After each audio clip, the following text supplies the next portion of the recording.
Mr. Speaker, and still I rise.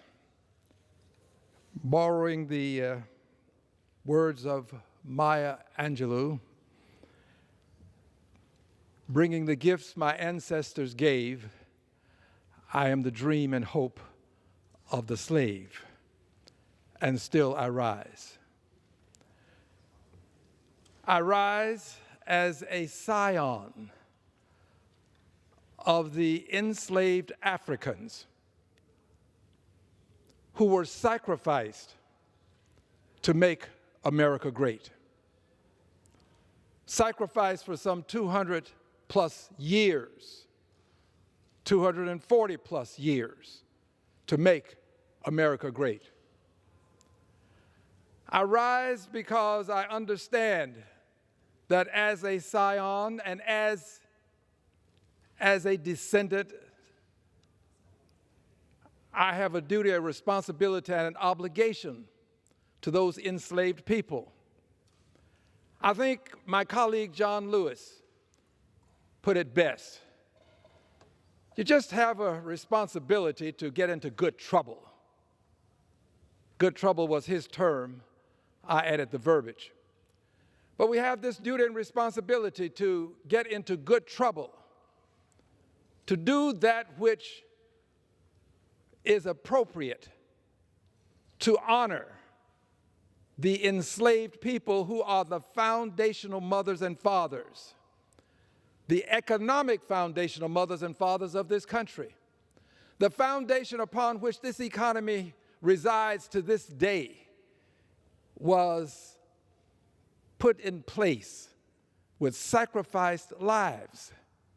Millions of sacrificed lives. Millions, literally, over centuries, literally, to make America the great country it is. Unfortunately, America, the country I love, the country where I sing the national anthem, I salute the flag, I say the Pledge of Allegiance, I stand for the national anthem. The country I love has not shown respect for the people who gave it its economic foundation. As a matter of fact, we've shown disrespect for them. Disrespect. They have not been honored.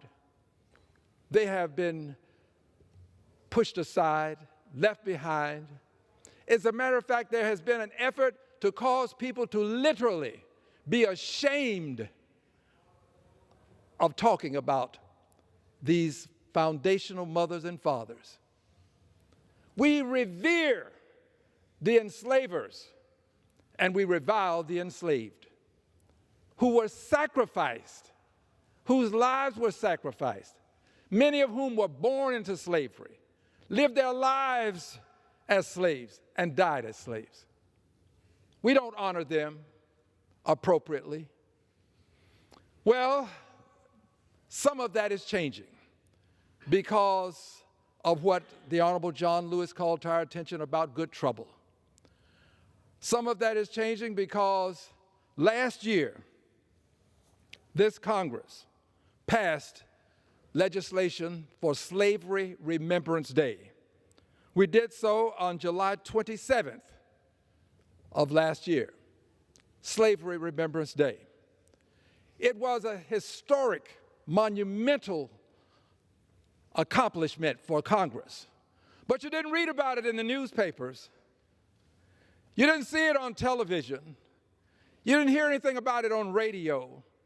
It wasn't celebrated in social media. This country does not respect the enslaved people. The country I love, the country where I salute the flag, say the Pledge of Allegiance, stand for the national anthem. None of that was broadcast because there is a desire among many to have those who are the scions, the descendants, to have them forget slavery, to forgive and forget. Well, it's obvious that the scions have forgiven. Yes, we forgive, but God gave us memory for a reason. We don't forget. We don't forget Pearl Harbor, and we have a Pearl Harbor Remembrance Day. We don't forget 9/11. We have a 9/11 Remembrance Day. We are not going to forget, and we should never forget the Holocaust. And we have a Holocaust Remembrance Day. So we don't forgive and forget. We should forgive and remember. Forgive and remember. That's what we do for 9/11, bombing of Pearl Harbor, December 7th. That's what we do for the Holocaust. We remember, and we should. So as I stand here, a scion, a proud person who commemorates, Slavery Remembrance Day. It's not a day for celebration, it's a day for commemoration. We are approaching the next Slavery Remembrance Day, and I thought it appropriate to do several things. The first is to acknowledge Mr. Steny Hoyer. Mr. Steny Hoyer gave me his word, and he kept his word. He gave me his word. He indicated that we would pass Slavery Remembrance Day legislation in this House, and we did. And we did. We did it, as I indicated, on July 27th of 2022. I'm eternally grateful to Mr. Hoyer for what he committed to do and for what he followed through on. In fact, he did it. So thank you, Mr. Hoyer. I will forever appreciate you for this and many other things that you did as a majority leader. I respect greatly the many things that you have done, but I don't respect any of them more than what you did to help us inculcate Slavery Remembrance Day into the national fiber and fabric of this country. I greatly appreciate it. And I will be thanking you not only today, but also in Houston, Texas. In Houston, Texas, on August the 19th, when we will have our second annual Slavery Remembrance Day event. Second, August 19th, Houston, Texas. Our speaker will be the Honorable Bishop Barber, who is well known for his oratory and his intellect, a preacher par excellence, pulpiteer par excellence, a person who, without question, is making a difference in the lives of poor people. He's engaged in a campaign to help poor people. August 19th, Houston, Texas. Open to the public, I might add. First 1,000 people. Last year we had 1,000 people in attendance. We expect to have 1,000 people this year. We intend to continue with Slavery Remembrance Day events, not only in Houston, but across the length and breadth of the country. There are other scions who understand that they are bringing the gifts our ancestors gave, that they are the dream and hope of the slave. Some of them will pick this up, and they too will have Slavery Remembrance Day events. The actual day for Slavery Remembrance Day to have the most commemoration is going to be the 20th, August the 20th, because it was on August the 20th of 1619 that the White Lion, a ship, docked at a place called Point Comfort near what we now call Norfolk, Virginia. And when the White Lion docked, it had 20 or so, not sure the exact number of persons of African ancestry, who were traded for goods. And they became the first Africans to become enslaved in the colonies. I understand that there are other circumstances that predate August 20th, 1619, but this happened with the colonies. And it was the colonies that, in a sense, probably don't like to say it, but it's true, popularized slavery, popularized it, legitimized it, made it comfortable, made it acceptable, made it a part of the vernacular, made it a part of everyday life. It was the colonies, American colonies. They They gave us slavery as an institution in this country for hundreds of years. So on August the 20th, we will be commemorating Slavery Remembrance Day. Remember, we're having this breakfast and ceremony on the 19th, but on the 20th, we will take it to houses of worship. And in these places of worship, we will have commemoration ceremonies. Last year, we were at Bishop Dixon's Community of Faith Church, to be called the Cathedral now, the Cathedral of Faith in Houston, Texas, and we will have another commemoration ceremony there. We will have commemoration ceremonies in other churches. We want to have them across the length and breadth of the country. We will get there. It's not going to be easy, but we will do it. This is what you do. This is, for many people, trouble, but it's the kind of good trouble that John Lewis called to our attention. Good trouble. I'll always remember how he and I were in good trouble together. We were arrested multiple times together, and we literally were in jail together. I respect and will always allow his spirit to manifest itself such that it can be a guiding light and force in the lives of people, and hopefully will continue to be one in my life, the desire to be in good trouble. I have followed through on this good trouble mission, and I have had the opportunity to make good trouble in honor of the Honorable John Lewis as it relates to voting rights. And this is a part of the process of honoring the enslaved people, as a matter of fact, this good trouble, honoring them by getting in good trouble to advance the rights of all people, which would include them. The voting rights, for example, is an act of good trouble, not just for my contemporaries, not for the people who will benefit from it now, but to show that we respect what the ancestors suffered and never had the right to vote. They suffered. So they would expect that someone such as an Al Green who makes it to Congress, they would expect that he would try to make a difference and acquire the rights for others that they never had. I'm honored to tell you that I was before the Supreme Court, and this was a few years back. I was before the Supreme Court, and I have the proof of it here. This is the citation that I received on August the 9th of 2021. August is a significant month, it seems, in my life. But we were arrested there, and I made a commitment. After we were arrested, not put in jail, wasn't that type of arrest this time. When I was arrested, they placed this ban on us, and this was something to indicate that we had been arrested, and we had to post bail, and I paid a fine, did not go to a place of incarceration. But my commitment was to wear this band. This is the same band that was placed on me on August the 9th of 2021. Same band.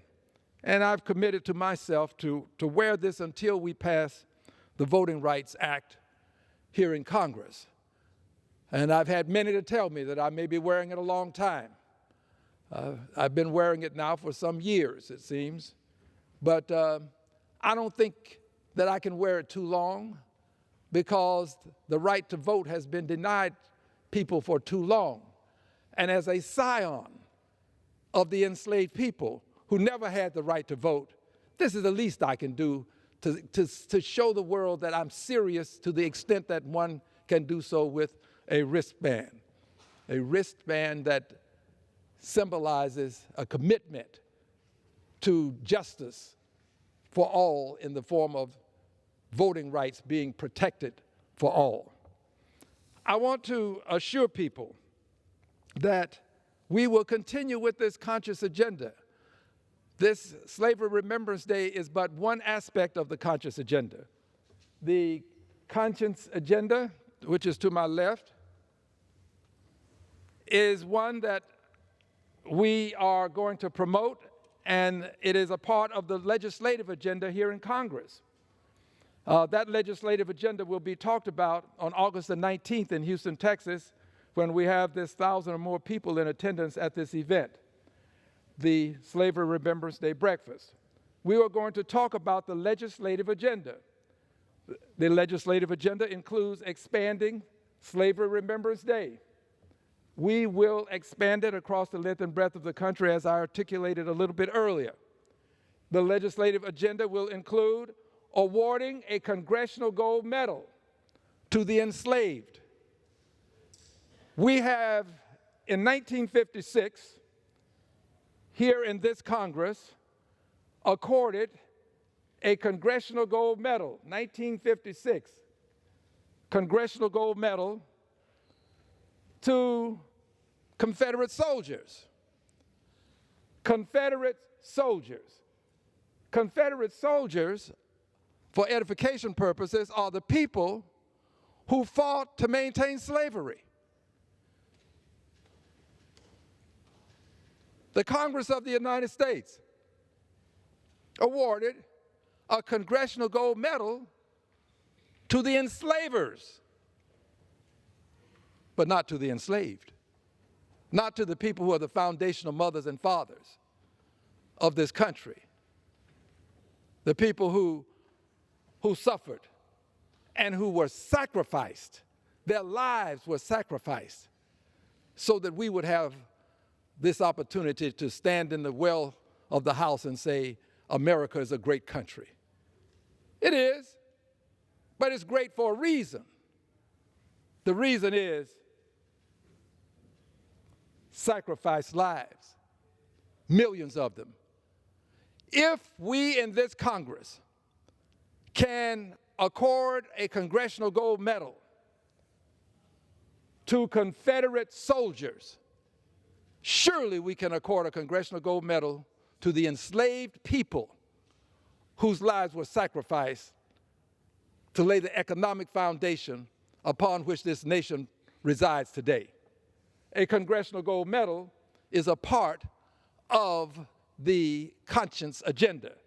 And you'll note we have that at the top of this display, conscience agenda. It is our moral imperative. This is our moral imperative, this conscious agenda, our moral imperative. That means it is something that we have to do because it is not only the right thing to do, it is the righteous thing to do. This is a righteous movement. This is righteous legislation. This is not your typical legislation. This is the legislation that addresses a seminal moment in time that changed the rest of time in this country, and that moment in time was August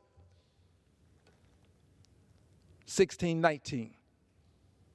August 20th, 1619. Changed the history of this country forever.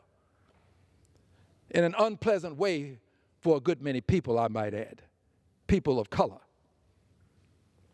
So this is a part of it, awarding a Congressional Gold Medal. We have legislation that we have filed in the House of Representatives to accord a Congressional Gold Medal to the enslaved people. The next piece of legislation on the conscience agenda, that inner thing within us all that says this is a right thing to do, that we should respond to. And this is a response. This is a response from a scion of the African people who were enslaved and sacrificed to make America great. The next item on the agenda, for those who may not be aware, many are, the message is getting out, is the removal of Richard Russell's name from the Senate Russell Office Building. Pardon me while I pick up my poster on this issue.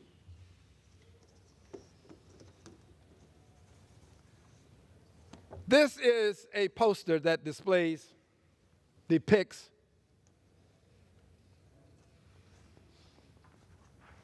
the Russell Senate Office Building. A building paid for with tax dollars. Tax dollars Not only is it paid for with tax dollars,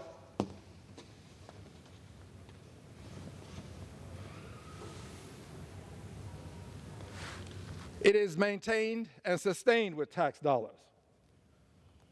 The Russell Senate Office Building. Richard Russell was a bigot. I'm speaking truth.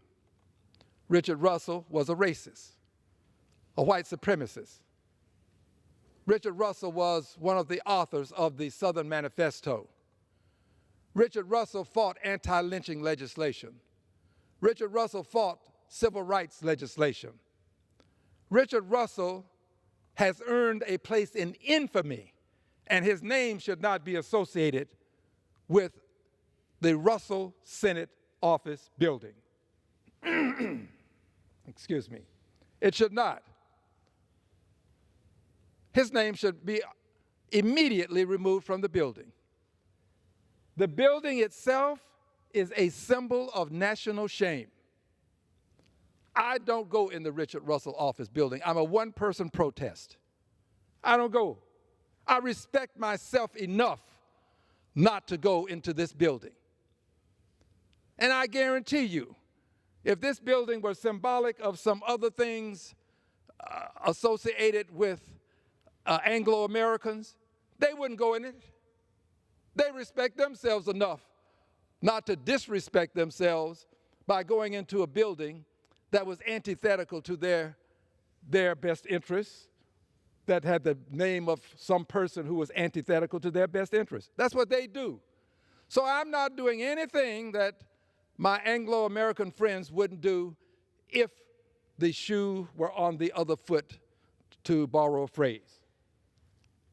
Unfortunately, the Senate has not found it within its wisdom to change the name. I have heard that the reason the name has not been changed is because they can't agree on another name. And there have been efforts to try to do it, but couldn't agree on a name. I have a solution. There's a way to resolve this question of the name change. We resolve it by doing this. Let it revert to the name that it had prior to becoming the Russell Senate Office Building. That name was the old Senate Office Building. Let it revert to the old Senate Office Building. Take as much time as needed to select a new name. I have no name that I'm recommending. I'm not doing this to give it a name. I'm doing this to have this name removed. I'm doing this because this is good trouble. This is the kind of trouble that the ancestors expect a scion to engage in. This is the good trouble, the kind of trouble that John Lewis engaged in when he crossed the Edmund Pettus Bridge on Bloody Sunday. This is good trouble. I don't mind getting into good trouble. And it's good trouble to say that the Senate ought to be ashamed for allowing this to persist, knowing that it is an affront to African Americans. They know it, but we're not that important. Our vote is, but we're not that important. They don't have to respond to us immediately. Take their time. It is a very difficult circumstance to negotiate when people who are not directly impacted by something that is an affront to others, when they have the authority to set the timeline, when they can determine when it's best to do that which is going to benefit people who are finding a circumstance unpleasant and unacceptable. They don't have to rush. It doesn't impact them, many of them. It does impact one or two who are there in the sense that they are descendants. But I'm a proud descendant. And I'm not ashamed to say that the Senate ought to be ashamed for what it is doing and allowing this to continue. It just seems like in this country, where we get exposure for everything that's under the sun, that this would get the kind of attention it merits. The press knows, they do, but they're not taking any action. Sometimes the press can be there to maintain the status quo. I have no ideas of why, but that's what's happening as a result of the inaction. Status quo is being maintained. And we need not kid ourselves. If this received the media attention that it richly deserves and will not receive apparently, this would change. It would. The name would come off of the building. The Senate has shame on its face for allowing this to persist. The conscience agenda. Another aspect of this agenda is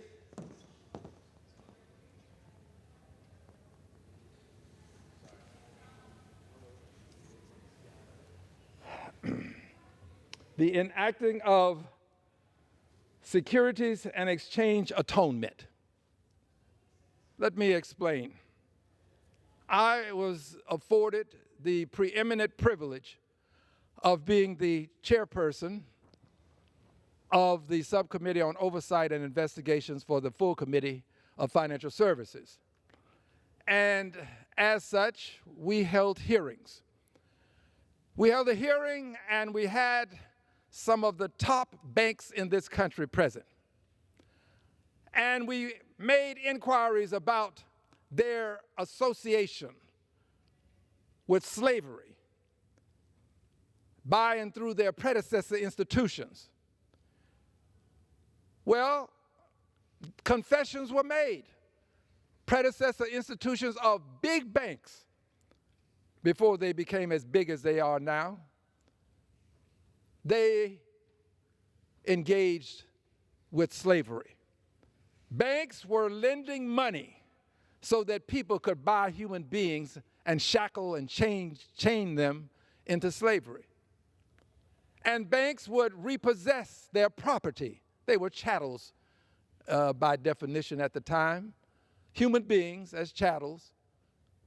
These are the foundational mothers and fathers of the country in chains. They were repossessed. If the person who received the loan to purchase the slaves didn't make his payments timely, the slaves were repossessed. Just as you would repossess an automobile or a car, some piece of property, inanimate object, they were repossessed. Banks. And the question was posed to them, these are the captains of industry. These are the people who make millions of dollars a year. The question was posed to them, have you done enough to atone? And not in those exact words. And they all gave an indication that they could do more. That they could do more. And then the question was asked, well, can you give us a plan for doing that something more? Not one had a plan or was prepared to say they would even present a plan. The insurance companies, big insurance companies, got their start, some of them dealing in slavery. That wasn't the only thing, but it was a part of their portfolio at the time. These big companies insured the slaves, and when a slave died, then there was a payment of funds, just as you would insure a cow and some other animal. Human beings treated with less respect than you would give a cow in many cases. The enslaved people, the foundational mothers and fathers, economic foundational mothers and fathers, who laid the foundation such that I can stand here and say, America's a great country. Great because of their lives that were sacrificed. And I say it sincerely. America is a great country.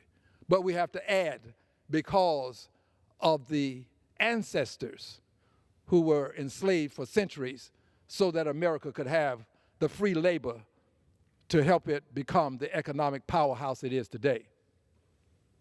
So we need to have a means by which we can find out just to what extent all of these companies, major companies, engaged in some way with slavery. And there should be atonement. We didn't demand that they atone in some specific way. The specificities, we allowed them to negotiate within themselves. But so far, we've not had any action that I'm aware of. And to do something along the lines of just a few handouts here and a few handouts there and receive an applause while you're getting your millions and millions of dollars as a salary, that's not enough. That is not enough. And I can call some names of people who think that they've done great things while receiving those big salaries and done very little to atone for what their predecessor institutions have done. Securities and Exchange Commission,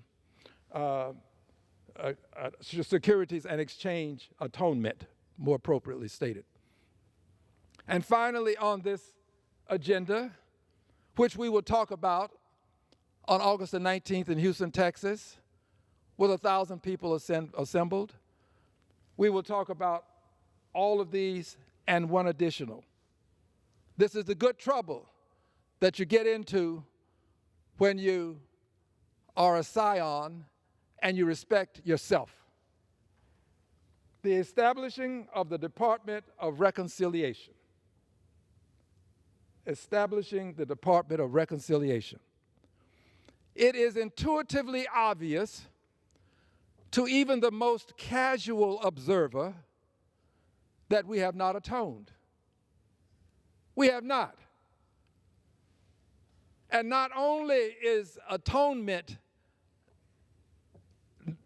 less than appreciated, we are finding now that, in my opinion, we are backsliding in the House of Representatives. Backsliding. Moving backwards in the House of Representatives. We are very close in this House to having racism legitimized as a talking point, or the verbiage associated with racism legitimized as a talking point. Case in point, on yesterday, a member of the House of Representatives came to this floor and uttered what I consider a racial slur. On the floor of the House, there was an appeal to take down the words, to have them stricken. Right here on the floor of the House of Representatives. We are becoming more comfortable in this country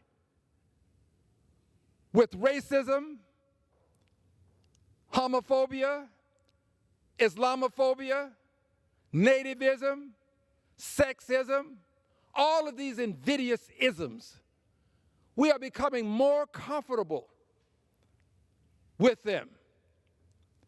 And there are people who are very comfortable with them who are members of the Congress of the United States of America. We had a president who was very comfortable with these invidious phobias and isms. And that, my friends, laid the foundation for much of what we are seeing and suffering to this very day. The behavior of the person at the top will set the tone and tenor for persons up and down the line. We are suffering because of the behavior of someone that we elected to public office. we in this country are moving in the wrong direction when it comes to the progress that we should be making in terms of relationship building and living together in harmony. We are. A lot of the legislation in the NDAA evidences exactly what I'm saying. By the way, I voted against it. This Department of Reconciliation is needed. It's needed because for too long we have ignored the chasm between the races in this country. Then there is a chasm. We've ignored it. Rather than span the chasm, build a bridge such that we can all enjoy liberty and justice for all, we ignore it. And we have somehow hoped that it would just go away. If we could just let time pass, it would go away. But the passage of time in and of itself does not cause pain, hurt, and sorrow to evaporate. It's what you do with the time. And we've not used our time wisely, as evidenced by the fact that we've had all of this celebration of those who were the enslavers and literally ignoring those who were enslaved, vilifying the enslaved. We need a Department of Reconciliation. This department would be, something just came to mind. Let's pause on the Department of Reconciliation and what it would be, because I have another thought. I really think that on this, I need to amend the agenda. I need to, in honor of the Honorable John Lewis, call this the good trouble, because for a lot of people this is trouble. See, they can't stomach what we have here. The good trouble conscious agenda. I'm going to do that. The good trouble conscious agenda. Because I understand the trouble that this creates in the lives of people who want to forget and go on. But they don't do that when it comes to 9/11, Pearl Harbor, or the Holocaust. We have to remember those things, and we should. But when it comes to slavery, let's just forget that. Let's not talk about it. Forgive and forget, Al, but remember the others. Just forgive and forget the people who made America the great country it is, the foundational mothers and fathers. So as I was saying, back to our regularly scheduled program. Establishing a Department of Reconciliation, here's what this department would do. Here's what it would allow us to do. To have a Secretary of Reconciliation, just as we have a Secretary of Commerce, just as we have a Secretary of Education, just as we have a Secretary of Labor. A secretary whose job it would be to wake up every morning with conciliation, reconciliation on his or her mind. And that secretary would have undersecretaries, just as we have undersecretaries in the Department of Labor, Commerce, Education, undersecretaries that would have various aspects of reconciliation to deal with. And reconciliation would be broader than the enslaved people. Reconciliation would also include others with whom we have not reconciled. We need to reconcile. We have not reconciled. And it's bigger than the enslaved people, the foundational mothers and fathers, economic foundational mothers and fathers who have made America great. It's bigger than this. There are others. This is what the Department of Reconciliation would be charged with helping us resolve. It's not going to be resolved over a year or two or the term of one president. It's not going to be resolved in a few years, one decade. It's not.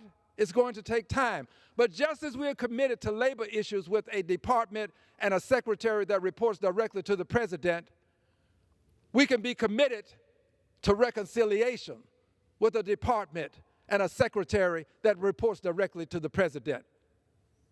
The Labor Department is not going anywhere. Labor issues are going to be available to be addressed, and this department will address these issues. The same with education and commerce. We have these departments. When we have specific needs, we develop specific solutions. The needs of labor are addressed through a labor department. The need to reconciliate should be addressed through a Department of Reconciliation. We need a Department of Reconciliation to address the needs of this country so that we can live together in harmony and better understand each other. An example of something that we need to better understand. In this country, Fort Bragg existed for many years. Bragg was the name of a Confederate officer. A Confederate officer, Bragg. And we changed it to Fort Liberty. I thought that was something that we should celebrate and appreciate.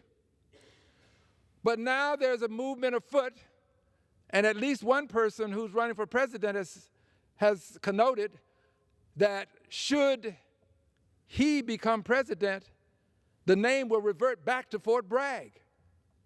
This is what we're experiencing across the length and breadth of the country, a rolling back. Remember, I said we're moving in the wrong direction.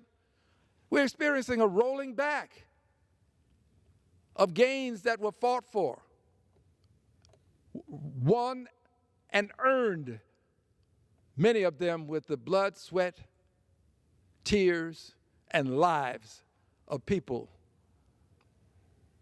Fort Bragg, there's a good possibility that if a certain person becomes president, that name will be reinstated on what we now call Fort Liberty.